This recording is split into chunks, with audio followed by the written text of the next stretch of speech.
এইমাত্র অপবিশ্বাস ইতিমধ্যেই সাকিবের বাসায় ইতিমধ্যেই চেয়ারে বসে সাকিব খান দেখা যাচ্ছে ইতিমধ্যেই ঘাড়ের উপর হাতে রেখে এবার তাক লাগিয়ে দিলেন সোশ্যাল মিডিয়ায়। দুর্দান্ত লুকেই ধরা দিয়েছেন এবার অপবিশ্বাস। সাকিবের বাসায় গিয়ে এরকম লুকে কখনো দেখা যায়নি। জয়ের উপর এক হাতে রেখে অসাধারণ লুকে মায়াবী হাসি মুখে দেখা গেল সাকিব অপুকে। অপবিশ্বাসের ভেরিফাই ফেসবুক পেজেই ছবিগুলো আপলোড দিয়ে মুহূর্তের মধ্যেই সোশ্যাল মিডিয়ায় ঝড় তুললেন অপু।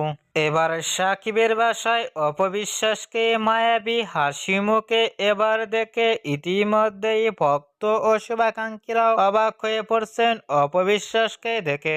অপবিশ্বাসকে এবার নতুন লুকে সাকিবের বাসায় গিয়ে দেখে আপনাদের কি মন্তব্য নিচে কমেন্ট বক্সে জানিয়ে দিন আপনাদের মূল্যবান মতামতটি।